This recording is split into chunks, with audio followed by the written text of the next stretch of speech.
Hello everyone, आप सबका बहुत स्वागत है मेरे यूट्यूब चैनल में।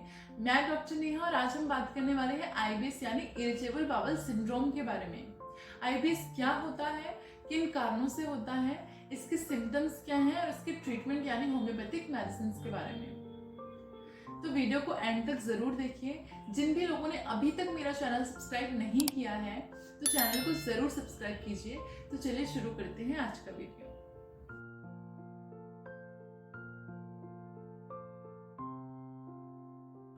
इरिटेबल बाउल सिंड्रोम की बीमारी बहुत कॉमन हो चुकी है। एक स्टडी के अनुसार देखा गया है कि पूरी आबादी में 10 से 15% लोगों को आईबीएस है। मतलब अगर हम देखें तो 13 करोड़ लोग आईबीएस की दिक्कत से सफर कर रहे हैं। आईबीएस जो है ये आपके बड़े आंत से जुड़ी बीमारी है। आपके बड़े आंत की मूवमेंट और उसकी सेंसिटिविटी की बीमारी है। जब आपकी बड़ी आंत काफी ज्यादा मूवमेंट करती है तो आपको डायरिया के अटैक आते हैं। वहीं जब ये स्लो हो जाती है, इसकी मूवमेंट स्लो पड़ जाती है, तो आपको कॉन्स्टिपेशन के सिम्टम्स आते हैं। इरिटेबल बाउल सिंड्रोम में पेशेंट के सिम्टम्स अल्टरनेट करते हैं डायरिया और कॉन्स्टिपेशन से। मतलब कभी पेशेंट को डायरिया हो जाएगा और कभी पेशेंट को कॉन्स्टिपेशन यानी कब्ज की दिक्कत हो जाएगी। पेशेंट में ये सिम्टम्स आते हैं, चले जाते हैं। कुछ ही पेशेंट्स में इसके लिए सेंसिटिविटी देखी जाती है। आईबीएस में आपकी जो आंत है इसकी टिश्यूज में कोई चेंजेस नहीं मिलते हैं। आपके आंत को कोई परमानेंट डैमेज नहीं होता है। इसके अलावा आपको कोलोन कैंसर यानी आंत से जुड़ा कैंसर होने का भी कोई खतरा नहीं होता है। सिम्टम्स को अगर हम देखें तो यहाँ पे ये देखने की बहुत ज्यादा जरूरत है कि आपको पेट से जुड़ी कोई अन्य समस्या है या आपको इरिटेबल बाउल सिंड्रोम है। तो इरिटेबल बाउल सिंड्रोम का जो पहला सिम्टम है वो है आपको डायरिया होगा, जो अल्टरनेट करेगा आपका कॉन्स्टिपेशन के साथ। पेशेंट कंप्लेन करते हैं कि उनको बहुत ज्यादा गैस की समस्या होती है। इसके अलावा पेशेंट थोड़ा सा भी खाना खाते हैं तो पेशेंट का पेट जो है वो भरा भरा लगता है। पेशेंट जब भी फ्रेश होने जाएंगे तो पेशेंट कंप्लेन करते हैं कि उनको स्टूल में यानी उनके मल में उनको म्यूकस दिखता है यानी आंव दिखता है। पेशेंट को फ्रेश होने से पहले पेट में काफी ज्यादा क्रैम्प्स आते हैं, मतलब ऐंठन होती है, मरोड़ पड़ते हैं। कुछ और सिम्टम्स हैं जो कम देखे जाते हैं लेकिन कुछ पेशेंट्स कंप्लेन करते हैं। पेशेंट्स कहते हैं कि उनको नौशिया यानी उल्टी का मन कर रहा है। कुछ पेशेंट्स में इंडाइजेशन यानी अपच की शिकायत हो जाती है। पेशेंट को सीवियर एसिडिटी हो जाती है जिसमें उनके गले में खट्टा पानी आता है या खाना ऊपर आने लगता है। कुछ फीमेल्स कंप्लेन करते हैं कि ड्यूरिंग मेंसेस यानी पीरियड्स के दौरान उनके जो सिम्टम्स हैं वो काफी ज्यादा बढ़ जाते हैं। कॉजेज यानी कारणों के बारे में अगर हम बात करें तो सबसे पहला कारण है आपका स्ट्रेस या आपकी एंजाइटी या आपका डिप्रेशन। अगर आप इन चीजों से सफर कर रहे हैं तो आईबीएस होने के चांसेस आपको काफी ज्यादा बढ़ जाते हैं। किसी भी वजह से अगर आपकी आंत में इन्फ्लामेशन यानी सूजन हो गई है तो भी आपको आईबीएस डेवलप हो सकता है। थर्ड रीजन है अगर आपका बैक्टीरियल इन्फेक्शन आपको हो जाए, किसी भी वजह से अगर आपके इंटेस्टाइन में इन्फेक्शन हो जाए या बैक्टीरिया की जो मात्रा है वो काफी ज्यादा बढ़ जाए, बैक्टीरिया डेवलप हो जाए वहां पे, तो आपको इंटेस्टाइन में आईबीएस हो सकता है। रिस्क फैक्टर के बारे में अगर हम बात करें, रिस्क फैक्टर क्या होता है, मतलब किन लोगों में ज्यादा चांसेस होते हैं कोई भी बीमारी डेवलप होने के लिए। तो सबसे पहला रिस्क फैक्टर है आपकी फैमिली हिस्ट्री में अगर किसी को आईबीएस की दिक्कत है तो आगे चल के आपको भी आईबीएस डेवलप होने के चांसेस काफी ज्यादा हाई होते हैं। सेकंड है फीमेल्स में आईबीएस की प्रॉब्लम ज्यादा देखी जाती है as compare to males. Third जो फैक्टर है वो है आपका डिप्रेशन, आपकी एंजाइटी या किसी लंबे टाइम से अगर आप किसी स्ट्रेस से गुजर रहे हैं तो आप हाई रिस्क पे होते हैं आईबीएस डेवलप होने की। ट्रिगर फैक्टर के बारे में अगर हम बात करें, ट्रिगर फैक्टर क्या होता है, मतलब आपके शरीर में कोई भी बीमारी हो चुकी है लेकिन उन सिम्टम्स को जो चीजें एग्रावेट करती हैं, उन सिम्टम्स को जो चीजें बढ़ा देती हैं, वो उस बीमारी का ट्रिगर फैक्टर होता है।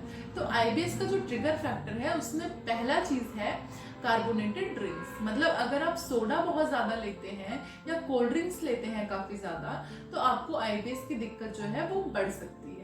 दूसरा है अगर आप अल्कोहल ले रहे हैं तो भी आपको आईबीएस की दिक्कत बढ़ जाती है। इसके अलावा अगर आप कैफीन लेते हैं किसी भी फॉर्म में, अगर आप चाय ले रहे हैं, आप कॉफी ले रहे हैं या चॉकलेट काफी ज्यादा खाते हैं तो भी आपको आईबीएस की फ्रीक्वेंसी बढ़ जाती है। इसके अलावा कुछ वेजीज होते हैं या कुछ फ्रूट्स ऐसे होते हैं जिनको लेने के बाद आपकी जो इंटेस्टाइन है उसकी मूवमेंट काफ़ी ज़्यादा बढ़ जाती है और आपको आईबीएस का अटैक फ्रीक्वेंट होने लगता है। जो लोग एंजाइटी से सफ़र कर रहे हैं या किसी लंबे टाइम से स्ट्रेस से गुजर रहे हैं या जिन लोगों को डिप्रेशन की समस्या है, उन लोगों में आईबीएस काफ़ी ज़्यादा फ्रीक्वेंट देखा जाता है। देखिए यहाँ पे एक चीज बार बार रिपीट हो रही है और वो है एंजाइटी, डिप्रेशन और स्ट्रेस से जो लोग सफर करते हैं उनको आईबीएस होता है, क्योंकि ये एक साइकोलॉजिकल डिसऑर्डर है, मतलब आपकी साइकोलॉजी से जुड़ा हुआ है। अगर आप डिप्रेस फील करते हैं, आपने देखा होगा कि जिस दिन आप एंजाइटी से सफ़र करते हैं या बहुत ज़्यादा एक्साइटेड हैं, उस दिन आपकी इंटेस्टाइन की जो मूवमेंट है उसमें चेंजेस आते हैं। वहीं अगर हम इजी लैंग्वेज में और समझें तो जब आप डिस्टर्ब हैं या आपका मूड ऑफ है तो आपका पेट ठीक से साफ नहीं होता है। दूसरी तरफ अगर हम देखें कि आपका पेट जब ठीक से साफ नहीं होता है तो भी आपका मूड ऑफ होता है। तो ये एक दूसरे के साथ ऑल्टरनेट होते हैं, ये एक दूसरे के साथ कनेक्टेड होते हैं। इसलिए पेशेंट को बहुत ज़्यादा ज़रूरत है कि खुद को पॉजिटिव रखें। देखिए इंटेस्टाइन का जो ये बीमारी है, आईबीएस जो दिक्कत है, ये आपकी इंटेस्टाइन को कोई परमानेंट डैमेज नहीं पहुंचा रही है, तो पेशेंट को काफ़ी ज़्यादा ज़रूरत है सकारात्मक सोच की। कॉम्प्लिकेशंस के बारे में अगर हम बात करें, कॉम्प्लिकेशंस क्या होते हैं, मतलब अगर आपने कोई बीमारी आपको हुई है, आपने उसको अनट्रीटेड रहने दिया, उसका ट्रीटमेंट नहीं लिया, तो आगे चल के आपको क्या क्या दिक्कतें आ सकती हैं। तो आईबीएस में जो पहली दिक्कत है वो है फ्रीक्वेंट कॉन्स्टिपेशन, यानी क्रॉनिक कॉन्स्टिपेशन आपको रहे या फ्रीक्वेंट डायरिया अगर आपको रहे, तो इसकी वजह से क्या होता है, आपको हिमोरॉइड्स यानी पाइल्स डेवलप होने के चांसेस काफ़ी ज़्यादा बढ़ जाते हैं। मूड चेंजेस आपके होते हैं, आपको डिप्रेशन डेवलप हो सकता है, आपकी क्वालिटी ऑफ जो लाइफ है वो डिस्टर्ब हो जाती है, वो खराब हो जाती है। प्रिवेंशन यानी बचाव के बारे में अगर हम बात करें तो देखिए आईबीएस का जो एक अटैक है ये आपका टाइम खराब करता है, आपके माइंड को डिस्टर्ब करता है, एज वेल एज आपकी क्वालिटी ऑफ लाइफ को खराब करता है। तो ऐसी आप क्या चीज़ें करेंगे जिनकी वजह से आपका जो आईबीएस है वो आपको हो ही ना, या उसके अटैक की जो फ्रीक्वेंसी है वो कम हो जाए। तो सबसे पहले आपको क्या करना है, अपनी एक्सरसाइज आपको रेगुलर बेसिस पे रखनी है। कम से कम 30 मिनट की एक्सरसाइज आप हमेशा डेली रूटीन में कीजिए।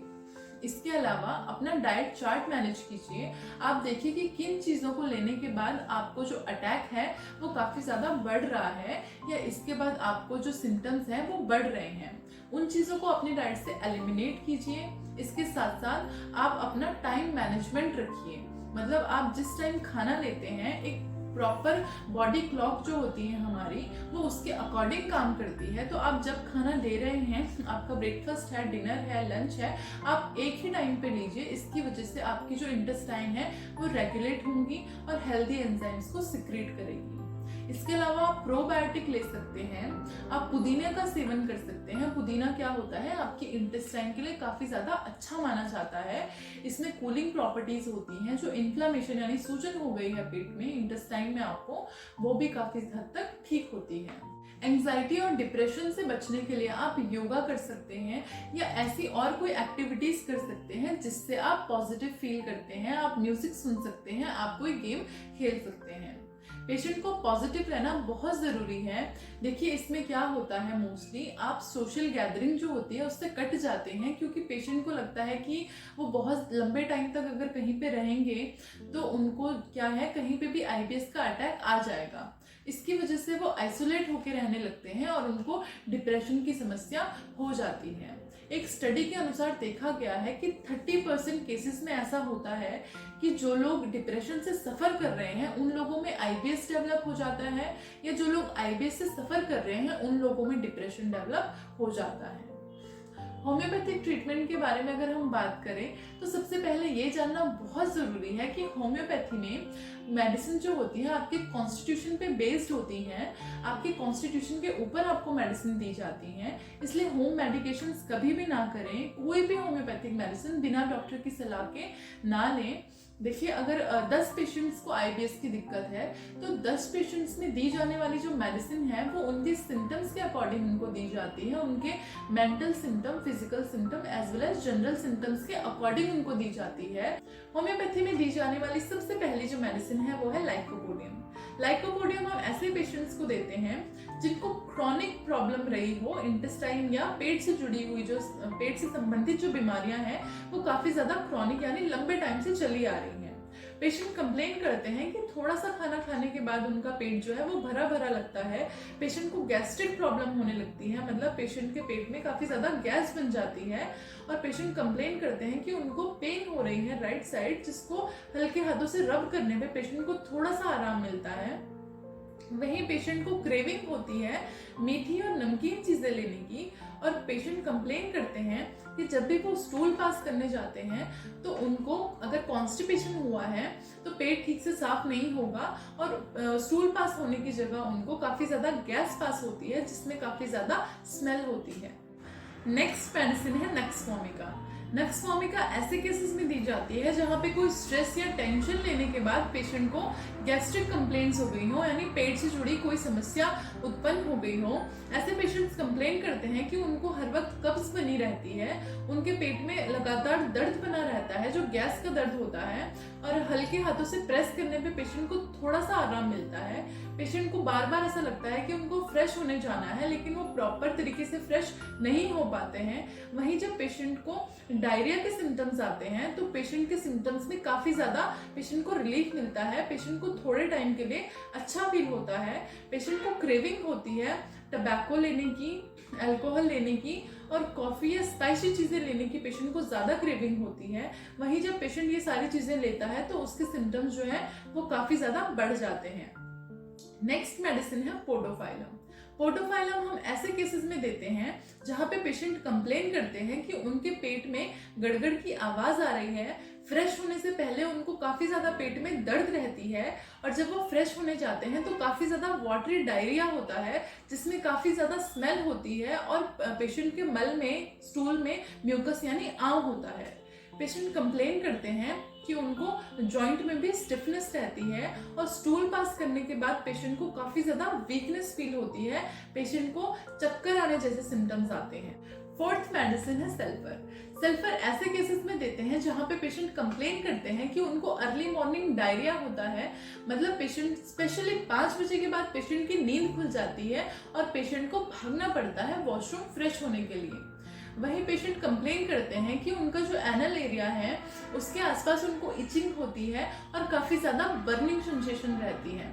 वहीं जब पेशेंट को कॉन्स्टिपेशन के सिम्टम्स आते हैं तो पेशेंट कंप्लेन करते हैं कि उनका पेट ठीक से साफ नहीं हो रहा है, पेट में गैस बनती है। स्टूल पास करने जब जाते हैं तो पेशेंट की गैस पास होती है जो काफी ज्यादा ऑफेंसिव होती है। नेक्स्ट और काफी इंपॉर्टेंट मेडिसिन है अर्जेंटम नाइट्रिकम। अर्जेंटम नाइट्रिकम ऐसे केसेस में दी जाती है जहां पे पेशेंट को डायरिया डेवलप हो गया हो नर्वसनेस या एंजाइटी के बाद। पेशेंट कंप्लेन करते हैं कि पानी पीने के बाद भी पेशेंट को फ्रेश होने जाना पड़ता है। पेशेंट थोड़ा सा भी खाते हैं तो उनका पेट उनको भरा भरा लगता है, पेट में रंबलिंग साउंड आती है, मतलब गड़गड़ की आवाज आती है और पेशेंट को ग्रीनिश डायरिया होता है जो काफी ज्यादा ऑफेंसिव होता है। पेशेंट को क्रेविंग होती है मीठी और नमकीन चीजें लेने की, और जब भी पेशेंट ये चीजें लेगा तो उसके जो सिम्टम्स हैं वो एग्रावेट हो जाते हैं, यानी सिम्टम्स जो हैं वो बढ़ जाते हैं। अर्जेंटम नाइट्रिकम ऐसे पेशेंट्स को दी जाती है जिनको सिम्टम्स हो क्लॉस्ट्रोफोबिक, यानी वो बंद जगहों में जाने से डरते हैं या ऊंची जगहों पे जाने से उनको घबराहट होती है। इसके साथ साथ पेशेंट को काफी ज्यादा एंजाइटी होती है। ऐसे केसेस में अर्जेंटम नाइट्रिकम बहुत अच्छा काम करती है। लास्ट मेडिसिन है एसिफोटिडा। एसिफोटिडा ऐसे केसेस में दी जाती है जहां पे पेशेंट कंप्लेन करते हैं कि उनके पेट में ऐसा लगता है उनको हर वक्त कुछ घूम रहा है या ऐसे लगता है गले में हर वक्त कुछ फंसा हुआ है। पेशेंट को जब कॉन्स्टिपेशन होती है तो पेशेंट का पेट ठीक से साफ नहीं हो पाता है। इसके अलावा पेशेंट के पेट में गैस बनती है, जो गैस वो रिलीज नहीं कर पाता है, गैस पास नहीं कर पाता है, उसके सिम्टम्स और ज्यादा बढ़ जाते हैं। पेशेंट कंप्लेन करते हैं कि रिगर्जिटेशन ऑफ फूड, मतलब खाना जो है उनका ऊपर आता है, मतलब उनको एसिडिटी के अटैक्स आते हैं। इसके अलावा जब पेशेंट को डायरिया होता है तो डायरिया भी काफी ज्यादा सीवियर होता है। आई होप IBS से जुड़ी ये जो वीडियो है आपके लिए हेल्पफुल रही हो। वीडियो अगर अच्छी लगी तो वीडियो को लाइक कीजिए, चैनल को सब्सक्राइब करना ना भूलें और वीडियो को ज्यादा से ज्यादा शेयर कीजिए ताकि ये किसी ना किसी के लिए हेल्पफुल हो सके। इससे जुड़ी या किसी और बीमारी के बारे में जानकारी के लिए आप स्क्रीन पर दिए गए नंबर पर कॉल या व्हाट्सएप कर सकते हैं। Thank you.